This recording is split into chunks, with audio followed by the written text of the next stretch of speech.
Hey, I have to ask you something. Do you believe in ghosts? Yes or no? Because tonight's author has actually done real paranormal investigations, and we are going to talk about it.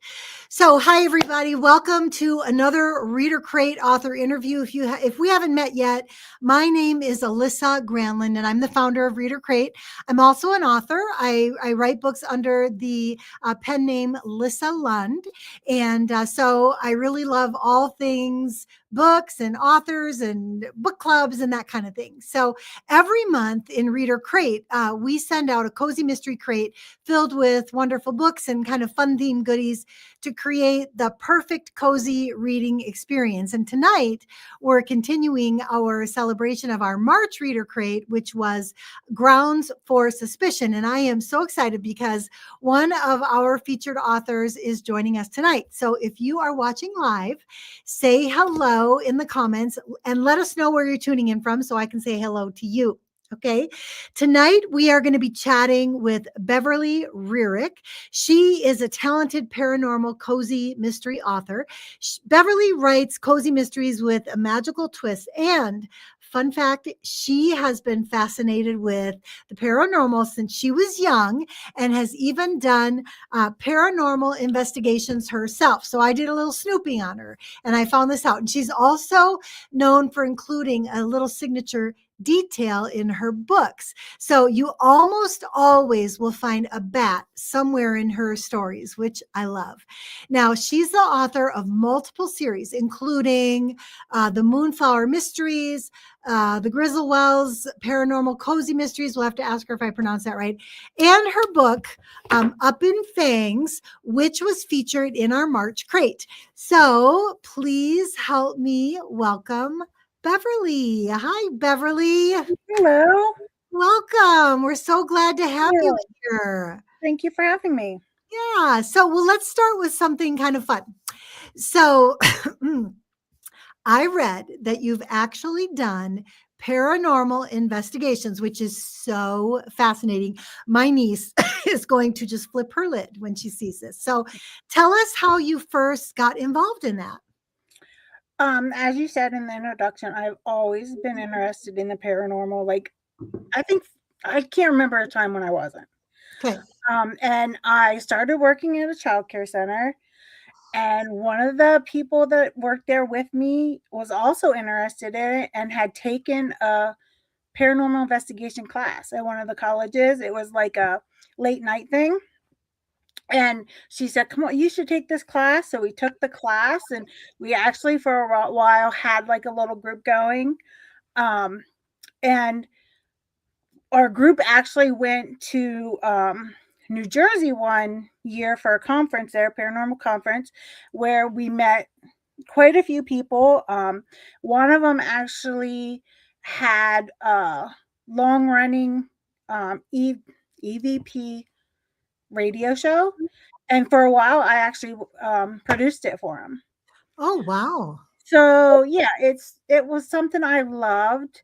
It got to the point where it's kind of hard around because we live in a rural town in Pennsylvania, so you don't get quite as many reports about it that people want you to investigate. So it was hard to get investigations, but when we did go, it was always fun. So were you going into homes or historic buildings or cemeteries? Kind of picture We for it. did 2 homes. A lot of the other stuff we did university theater, um, an accounting office at a theater or at the university. We did a hotel. We did a historical society. So it's a little mixture of both. And did you ever have any up close and personal experiences? Um, we've gotten a lot. We got a lot of stuff on video. But personally, we were at the one at the accounting place at the university, and I was upstairs getting stuff around, and I just happened to look up, and in the hallway going from like the one part to another room, someone walked by in like this really colorful, like olden style dress, and I was like, okay. And I got on our intercoms and I was like, is anybody up here with me? Because I was supposed to be the only one on the second floor. And they're all like, no. And I was like, is someone dressed up? And they're like, no. And I was like, okay. So I had that. We've had things like cameras being moved, cameras falling off of places where there was no way they could have fallen off. We've gotten some really good pictures. So the funnest one though was we did Gettysburg because we're all kind of close to Gettysburg. Okay. And I personally love it. And we were on the Sachs Bridge, which at night it's pitch black. You can't see in front of you. Okay. And it wasn't just us, there's a bunch of different people. And we started walking, and all of a sudden, this guy in complete, like the army uniform, jumps out in front of us. Oh, And we're no. like, oh my, oh my. Here it ended up being one of the reenactors was on the bridge too and hadn't told us. So that was kind of freaky at first, but Yeah. it ended up being So, fun. like, what kind of tools are you using when you're doing this stuff? We did, we had cameras, EMF detectors, which is, they're kind of a box and they detect, I'm trying to think of what is called the magnetic fields. Like a lot of electricity gives that off. Okay. But if you have everything shut down, it shouldn't be going off. If it does, supposedly that's a ghost. Audio recordings to get EVPs, which is supposedly ghost talking. We had video set up in different rooms. And a lot of times it was just us walking through and, what we felt, what we would see, and that kind of stuff. Yeah. Okay. Wow. Well, that sounds pretty fun, actually. It was. I loved doing it. It just, like I said, there wasn't a lot of places around here. Plus, around that time, all the other shows started to come on, and Mhm. a lot of the shows gave bad names. Oh, People yeah. didn't want you in their homes, like activating stuff by what you do. So, Yeah. Did you ever have any genuinely scary moments at all? well, there was one that was where I live. There was an older couple that owned a kind of like an apartment building / office area. It was like one of the coolest places. And the couple was great, and we were all like going to different levels. They had all these different like weird staircases, and me and my one friend was up on the third floor, and just out of nowhere we both just kind of got this really bad feeling, and we just took off and went downstairs. And later on we were listening to the recordings, and so on one of the audio tapes it sounded like someone told us to get out.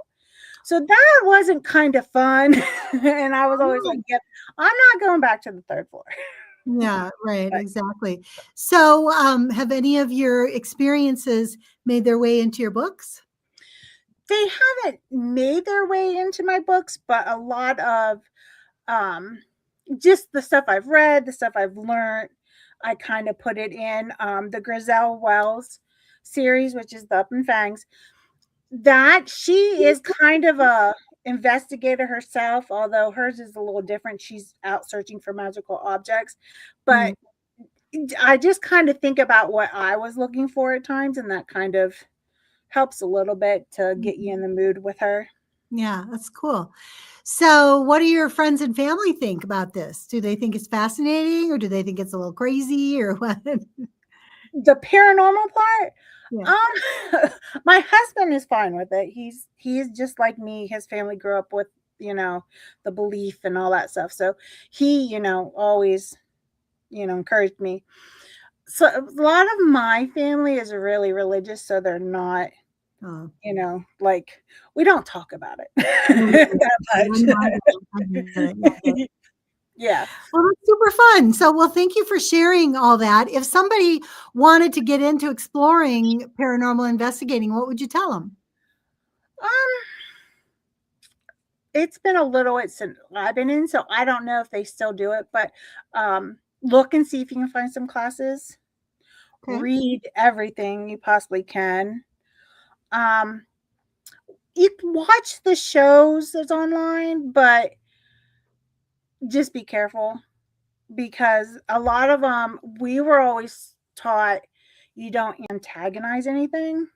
Mhm. You don't call them out. You treat people, you treat them like you would treat anybody, like standing beside you. So Oh, you're not rude and all that. And a lot of the shows nowadays can go that direction. yeah. Um, Yeah. So what do you personally believe? Do you believe it's like ghosts or spirits or energy, or what do you think? I believe there's like different kinds. Like some things aren't really a ghost, it's more like an echo, I guess Oh. you would say. If it was like a really traumatic event, it just kind of like replays. And Oh. you supposedly you can tell these are different because there's no interaction. Like if you would see something, they just what I always think of with it is, I don't know if anyone's ever seen this movie. It kind of dates me. Um, High Spirits. Um, it was like an old 80s movie. Hmm, Has remember. Daryl Hall and Steven Guttenberg on it. Oh, okay. But there's a scene in there where the ghost husband kills his ghost wife, and it just kept replaying and replaying and playing. And that's Oh. kind of like the echo. And then there's the things where it's actually a ghost. And I definitely believe in that. My father passed away about 11 years ago.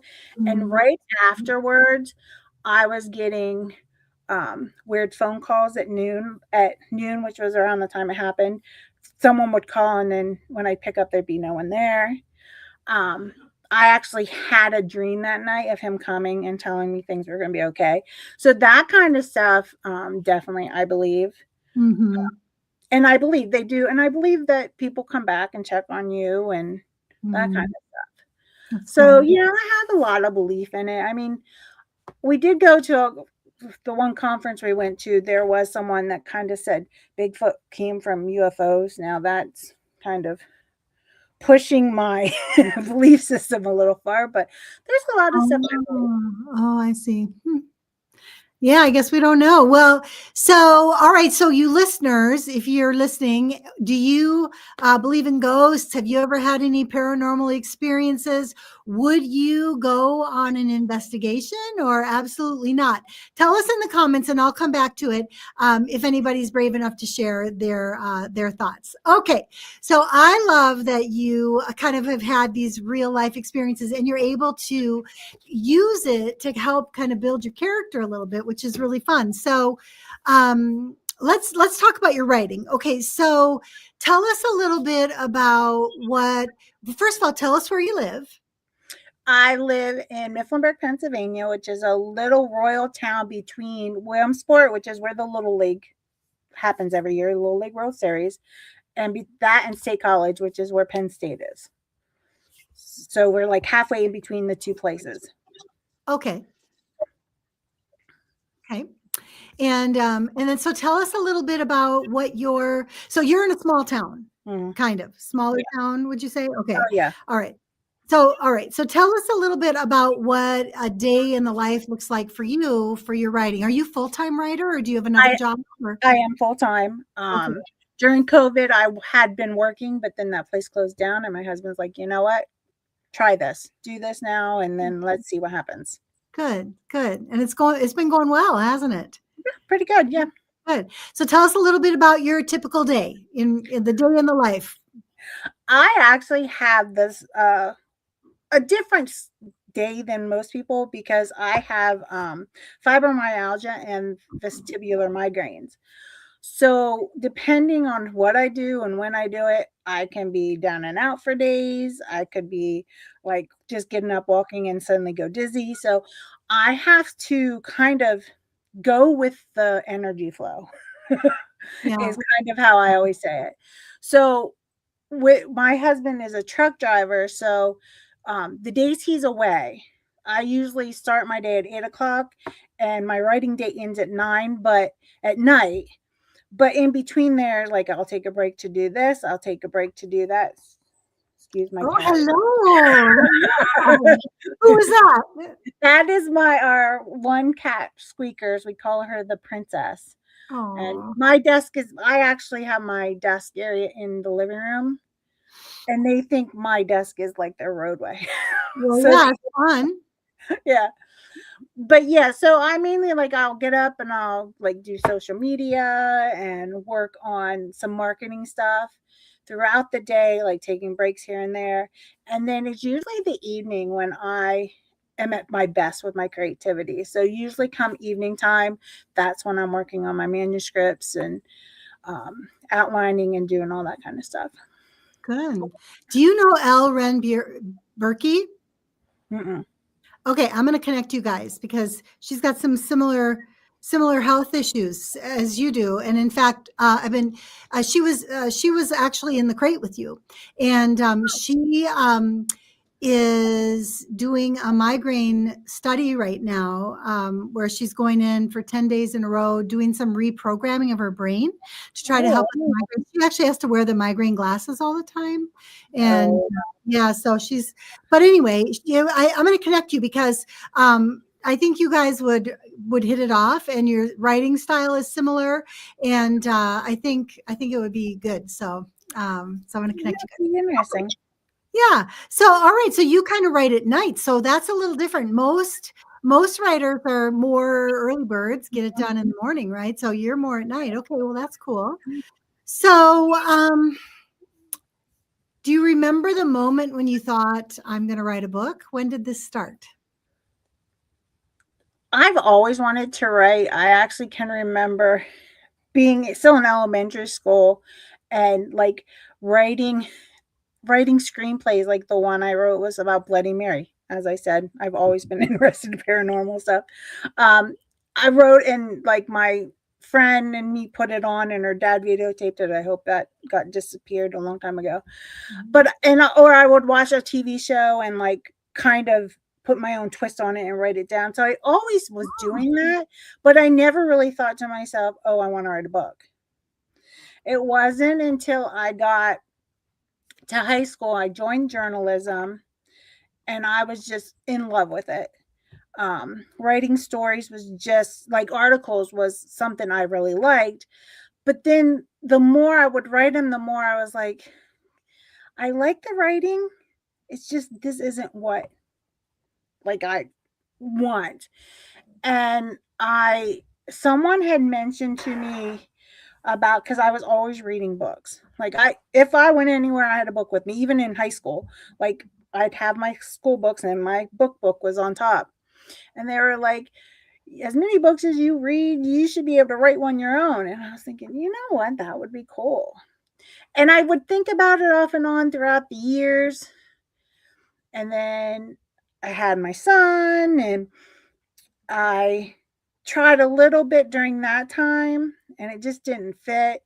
And I started working in childcare. And the longer I worked in childcare, I was like, yeah, this isn't where I want to be forever. So I would start, and I would always write, but it would never go too far. And then once COVID hit, where I was working, we barely had any. It was just me in the office. It was a printing company. Nobody really was getting printing done. So I'd be there all day by myself. And you can only watch Netflix so many hours. So finally I was just like, we're gonna try this. And I wrote a complete book. It didn't go nowhere. It wasn't quite what I wanted. But I started looking more into like Facebook and reading articles. And it was just like, you know what? This is what I want to do. I'm gonna try it. Especially once my husband was like, this is the time for you to, stay home, do this, we can afford it. And it just went from there. So, what made you pick Cozy Mysteries? It was something I read. Mm-hmm. I read just about any genre. Mm-hmm. Dean Koontz is actually my favorite author. Okay. But when I started reading, Cozy Mysteries seemed to be the one thing that you could do the paranormal on, and I love like figuring things out. Like we'll be watching a TV show and it'll be 10 minutes in, and I'll be like, "That's who did it." And my husband will be like, "No, it's not." And then it comes in and that's who did it. He goes, "I hate that." So I just always like doing that. And I just thought, let's try this, see if it works. Um, and it has. I mean, people has enjoyed my books. Now I am hoping to start going a little bit another series I want to do, like just paranormal romance, Mm, or just paranormal women's fiction, and move away from the mystery just a little bit and okay. just see how that is. But yeah, I like coming up with, who's the person that did this, and when you get really angry, you can be like, oh, this person's gonna die today. And it's kind of fun. So tell us about, let's talk about Up in Fangs, okay? And give our readers just a little peek into the story. Don't give anything away, but people who haven't had a chance to read it yet, give them a little kind of blurb on it. Up in Fangs is basically about Gazelle Wells, who is a vampire that can actually talk to ghosts, but not too many people in her life knows it. And she works for the Paranormal Council, and she is like the second command of the Paranormal Artifact. I gotta make sure I get this right. Retrieval team, which comes out being part. And their job is to go out and get artifacts that are in the human world that could expose their secrets. And Okay. this first one, and this is like the first case I have them doing together, where they meet FBI agent, and it just has a bunch of like murder mystery in the. So it's different than a lot of cozy mysteries in the fact that it's not in one town. Oh, okay. They go to.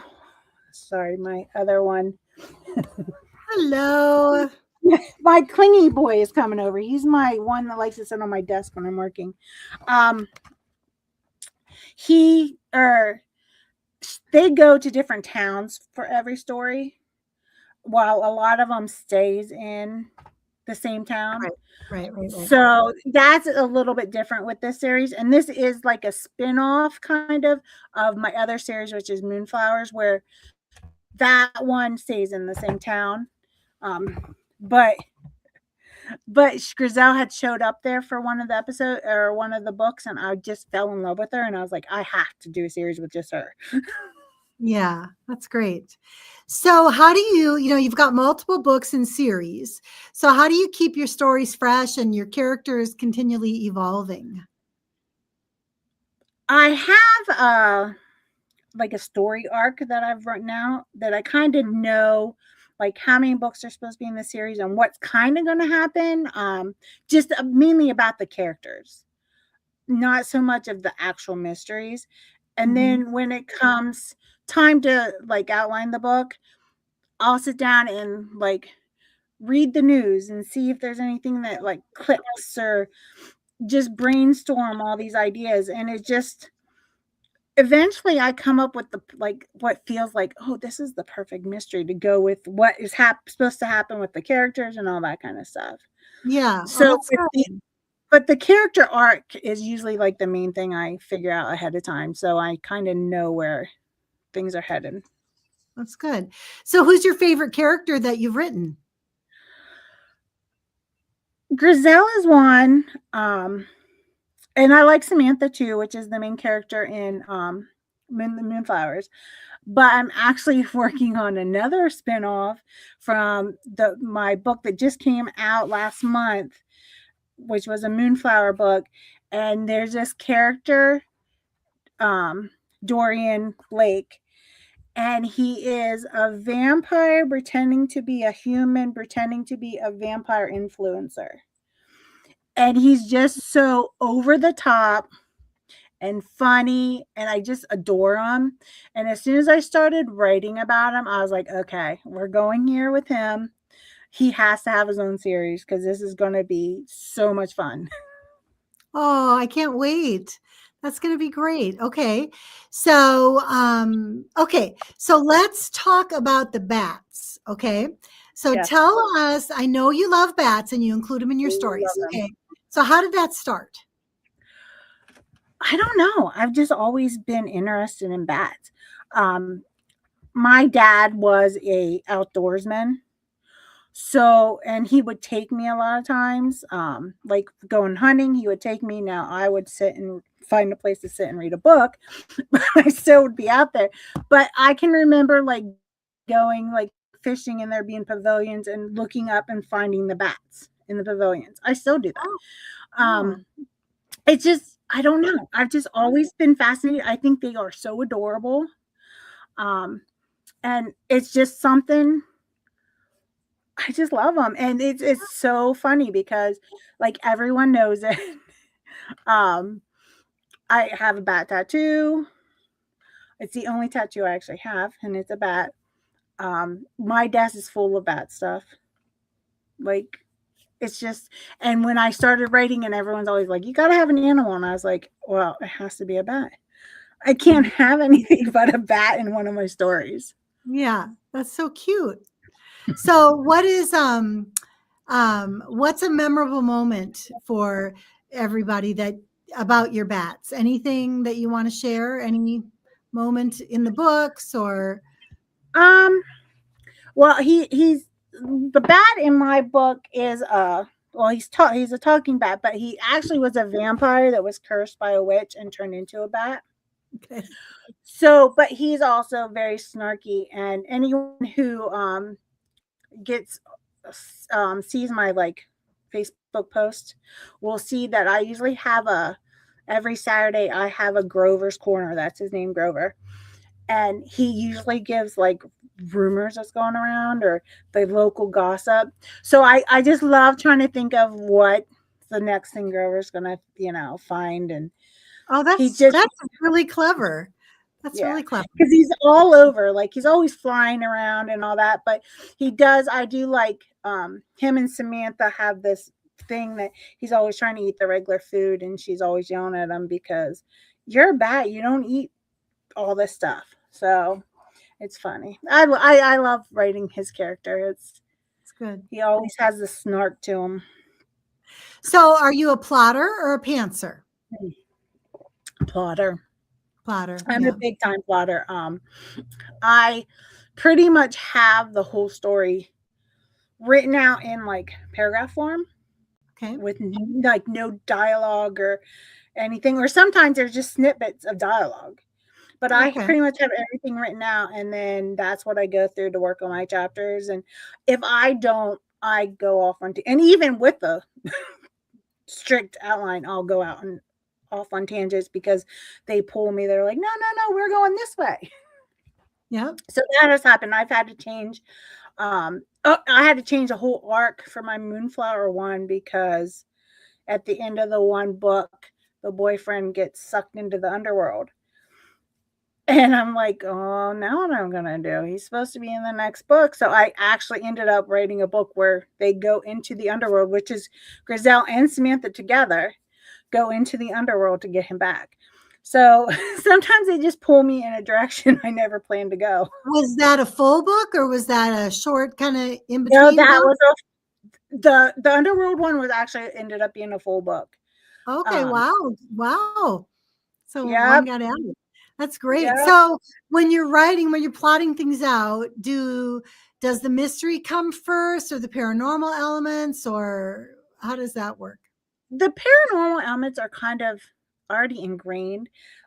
My mind just automatically, like when I'm writing, it's just like automatically, okay, she whips her hands out and does this little thing. And I don't ever really think, like, I don't really add it in unless it's something like I've had mishaps where the daughter has turned her into a cat. Now I plan that ahead of time. But a lot of the magic stuff is just, it just happens and I don't think about it. But I definitely do the mystery is like the main thing I do. And then Mhm. I'll work on the characters and that because and throw in like the subplots, like what's supposed to be happening with the characters. Yeah. Because I mean, there people are reading the books for the mystery, so that needs to be my main focus at first. So, what are you hearing from your readers as far as why paranormal cozies are popular right now or magical elements or anything? Do you get feedback or do you hear things from people? I haven't really got feedback. I know personally, like because I like the stuff, that's what I read. But I Mhm. think a lot of authors are starting to write more of it. I've noticed there's just a lot, and there's a lot more. Like now, there's cozy fantasy and cozy. All these different things are splitting off, and I Mhm. think people are more into reading it. And fantasy is just something like the a lot of the fantasy books now people are really getting into. Yeah, yeah. So, yeah, and I kind of like the happily ever after, and I like the clean aspect of it, you know. So, Yes. okay, if readers could step into one of your books, which one should they do first? Um,